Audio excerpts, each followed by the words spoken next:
This is the Fujifilm X-E5. It's carrying off of a long line of X-E cameras, but it's a rather interesting story. The X-E1 and the X-E2 were premium rangefinder style cameras, compact, stylish, and very capable. The X-E3 and X-E4 though were changed a little bit to fit more of a budget-friendly, entry-level kind of category. Now we have the Fujifilm X-E5. Where does this fit? I'm Chris Niccolls, this is PetaPixel, and I'm going to teach you that today. So Fujifilm kind of do something interesting with the way they design their cameras, and they tend to categorize it into the name. So for example, the X-E cameras, these are not rangefinders, but they're styled like one. They have a display up here at the top left. You know, you hold the camera like this, very squarish kind of shape and generally compact. Then you got cameras like the X-T series. Well, those tend to mimic vintage film SLRs, analog control dials, you know, pointy prism on top, that kind of thing. Then you've got the XS series of cameras, which are designed to make more of a modern autofocusing SLR with classic command dial controls, not analog controls. And then finally you have the X Pro series. Who the knows where those are anymore? And I would say, you know, Fujifilm's designs are always really sexy, very stylish, usually retro inspired, but the X-E series do put that EVF, as I've said, up at the top left, and that does change how you handle them. I like it because it just gets you nice and close into your face. You know, it clears your nose here, no risk of touching the screen with anything or accidentally moving any touch functions. And let's talk about this display because it is still a 2.36 million dot EVF. I'm pretty sure it's the same module that you have in the X-T50.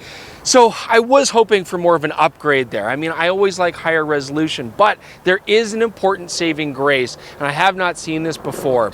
The X-E5 is now featuring a very interesting design scheme within the EVF. First off, all of your display stuff at the bottom, your aperture, shutter speed, ISO, it's all done with a very cool sort of, I don't know, mid-80s red LED way of doing it. It looks like an old school alarm clock. But there's also a match needle exposure compensation system. I've never seen that before in a camera since the 70s on film cameras. And you know what? It's a very stylish, very fun way to see if you're over or underexposed. And then we've got our back display panel here. I mean, very sleek. I like that it's just nice and flush with the rest of the body here on the back panel. This does articulate, but only vertically, so you can't turn it side to side, but you can flip it out for waist level viewfinder, stuff like that, or, you know, high up above, angle shooting down, and you can also flip it vertically for selfies. Okay, so the overall display scheme here is very reminiscent of the X100 series of camera, but of course there's a big change. We don't have an optical hybrid EVF, and I'm okay with that personally. I mean, I get the optical experience, it's kind of fun, it's kind of different. You can see what's outside your frame coming into the shot. I get all that, but I still find just the EVF far more practical, and I almost always end up just defaulting back to EVF usage. So I'm fine with the fact that we just have the rangefinder style EVF here and no optical hybrid. But there's a cool thing. Let's say I'm cropping into my shot, like I'm doing different aspect ratios, 1:1 or 16:9 or something like that. Well, of course, it's always going to black out that aspect ratio on the camera, but you have two other choices.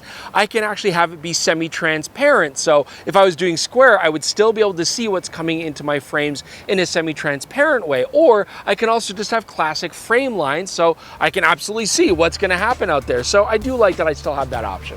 So doing this job, I'm playing with different brands of cameras week after week, and that does represent certain challenges because not all brands of cameras like to play with all brands of cards well, and Fujifilm is notorious for sometimes having compatibility issues with some cards. So that's why I'm actually using the OWC cards all the time now, because we've tested these now with Sony, Canon, Panasonic, Fujifilm, Ricoh. I mean, you name it, we've tested it, and I haven't noticed any compatibility issues yet. And the OWC makes some very fast cards. I mean, the Atlas line of cards are incredibly quick, and these are the Ultra Atlas cards. These are V90 speed cards. I will generally use these even when they're overkill, just because I know that the guarantee is that the card is not going to be the bottleneck to the speed of the camera that I'm reviewing. These are also fantastic for high-end video work, but the OWC Atlas V60 cards are plenty fast enough for pretty much any camera that I've tested anyways.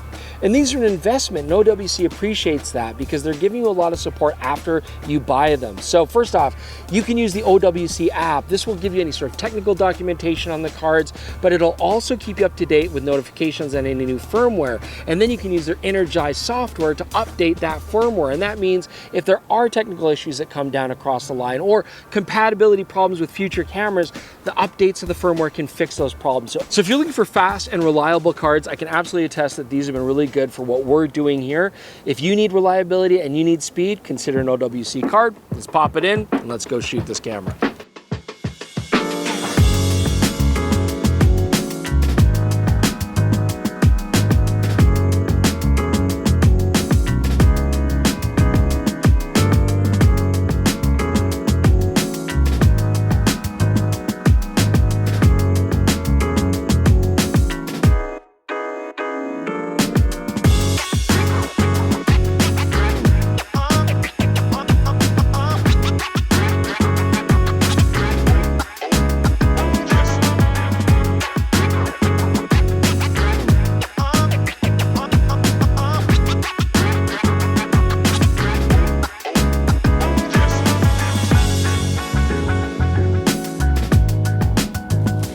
Of course.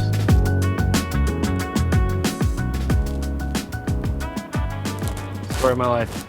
Okay, so remember what I said before about how the X-E3, the X-E4, they were kind of made to be more simple, more affordable cameras, whereas now the X-E5 is more upmarket camera, and that definitely shows a lot of the handling controls here. First off, though, we have a very nice compact body. It's got a nice grip on there, a little bit more to hold on to than the older cameras. This is only 445 grams, so it's very easy to carry around all day long. But they've actually improved some of the controls here. So first off, I've got twin command dials, both with push-in functionality on there. Got a nice big exposure compensation dial that I can easily manipulate. And on the front of here, I've got this selector switch lever, and this looks a lot like how the X100 works, but it actually functions a lot like the GFX100 RF. And I really like the experience on that camera, so I like it here as well. This basically gives me 4 customizable controls, and it's very simple. I can either push it away for one as a quick press, pull it towards me as a quick press, or I can push it away and long press or pull towards me a long press. And so that gives me 4 functions to control. I really like having that customizability. We also now get an autofocus selector control here on this side. Now this is something we've seen on a lot of other Fujifilm cameras, but it was missing on the X-E4. We have it here again, and I like having that control. And then this brings us to the top panel. Now, Fujifilm have always found ways to push their film simulation modes in interesting ways, and this latest iteration is actually really nice. It's a command dial here with this window port on the top, very vintage inspired, and I love it. And by turning this, I can choose a lot of some more commonly used film simulation modes that are hard-coded in here. I've got Acros, I've got Reala Ace, Classic Chrome, Astia Soft, Velvia Vivid, and I've got Standard Provia. I also have a customizable one as well, so I can set up another one of my favorites. But then I also get 3 film simulation customizable modes, 1, 2, and 3. So here I can choose any of the other film simulation modes I like, for example, nostalgic neg or classic neg, that kind of stuff. But beyond that, I can also edit them further with recipes. This means I can go in and customize one of those film simulation modes to be warmer or colder, or to have a different white balance, or add grain, or boost my blues with like a chrome FX effect. Lots of stuff that I can customize in there, and that lets me take things further. So I've got FS1 as my favorite monochrome black and white profile, tweaked a little bit for contrast, throw a red filter on there. And then number 2, I've just got classic nostalgic neg because I love that and I don't have it hard coded on the dial. And then 3, I've got nostalgic neg but with more of a vintage effect. Add some grain, blow the highlights out a little bit, bring those shadows down dark and warm it up a ton. And it's just nice that I have that fun customizability. This brings me to my only complaint though. If I use my right hand, there's no issues. I can see everything turn. But if I use my left hand to do it, which is natural if I'm like kind of holding the camera like this, and I want to use my left hand, it often blocks the EVF sensor, shutting off my LCD panel. So I just have to remember to look at the top and make my selections that way. It's not a big deal, but I do find it distracting from time to time. So this has a very Fujifilm-esque design scheme, and I really like it. I mean, a lot of the stuff like the joystick on the back, the position of the quick menu buttons, the fact that I've got twin command dials, and this is all very similar to stuff that we've seen before, and I like it. I actually love the handling of this camera. It's comfortable, it's lightweight, I got lots of customizability, but still within a very efficient use of a small compact body. But when it comes to the internals, this is largely an XT50, and that's not a bad thing. I mean, the XT50 was a great camera because it added 2 really powerful features. It added a 40 megapixel APS-C sensor, and it also added IBIS, and this has the exact same thing. So I like that I get high resolution shots. I mean, I've always enjoyed this sensor, and it's nice to have IBIS built into the body, just in case I'm gonna use lenses that don't have image stabilization in there. So this is also pretty amazing because it's a fairly small camera. They were able to fit that unit in there, but there are some compromises to having a smaller camera. So we still have the classic Fujifilm W126S battery. We have seen these before. They give pretty average battery life, but it's fine for this. And of course, just a single SD card slot, UHS 2, but we don't have dual card slots or anything like that. I didn't really expect it, again, for a type of camera like this. I'm not exactly shooting sports and action out here, but what's the autofocus going to be like in the burst rates? I mean, again, very similar to the X-T50. So this 40 megapixel sensor is not like a fast scanning, fast reading sensor. It's faster in mechanical shutter mode than electronic shutter mode. So we're going to rely on that for the most part. I don't want to like have bad rolling shutter situations or anything. So I can get about 8 frames per second shooting mechanical, which is fantastic. I mean, that's very respectable. If I want to go to electronic shutter, then I can push it up to 8.9 or even 13 frames per second without any sort of crop. If I want to go higher than that, there is going to be a crop factor. But again, on a camera like this, I'm largely going to stick to mechanical shutter speed. As far as autofocusing performance goes, I mean, again, it's classic Fujifilm, very similar to the X-T50. I like it for portraits. Face and eye detection works very well. I'm still annoyed that I have to go out of that to get into the separate subject detection modes, you know, for things like birds and animal detect and stuff, but it has it all, and I'm largely going to stick to zone focusing using subject detection mode because the tracking autofocus still isn't quite where I want it to be. So if you've been watching the show for a long time, you know that I've reviewed every single Fujifilm X100 model, and I didn't really start enjoying the experience till the X100 VI, and of course the 6 is fantastic with its 40 megapixel sensor. And I get that a lot of people love that camera. It's got a lot of class, a lot of cachet, nice image quality out of it, but I still don't enjoy the limitations of it, and I don't really feel, as I mentioned, like the optical hybrid viewfinder is a big selling feature for me. So when I first saw this camera, my instant impression was, this is finally a Fujifilm X100 that I might really enjoy. And why is that? Well, it's got the same vintage-inspired controls, very similar handling, and very similar pocketability and size when you kit it with the 23mm f2.8 WR that they've released alongside this camera. So this lens, as you can see, is quite compact there. It's barely sticking off the body. It gives me that same 35mm full-frame field of view equivalent, which I don't really love, but the beauty is I can change it. Now, if we do talk about this compared to the X100, then what are we really giving up? So if we look at this kit here, the X100's 35mm full frame equivalent lens is going to have an f2 maximum aperture, and it is a very sharp lens, and it is incorporated into the body really nicely. I am losing a stop here with the kit lens, but I can also put on things like the really nice and compact 18mm f2, which I like the focal length of better anyways, or my 35 f2 I've been rocking today, which again, nice sharp lens at f2 and a better focal length in my opinion. I have the option to do that. You've probably even seen me rocking it with an extreme telephoto lens, and the beauty of that is I have the versatility to do that. So the X100 also has that optical hybrid EVF. I've already talked about that. Not a big deal for me personally. And it does have a built-in 4-stop ND filter. That can be really nice. I wouldn't use it much for like slow shutter speed stuff, although you could, but more so for shooting on a bright sunny day at f2 and not having to go into the electronic shutter mode and then start getting all that rolling shutter mess on the 40 megapixel sensor. That would be nice to have here. Okay, it's not the end of the world that it's not. I can always just screw in an ND filter on the front of this if I have to. The last thing the X100 has, which I do really miss and really appreciate, is weather sealing as a package.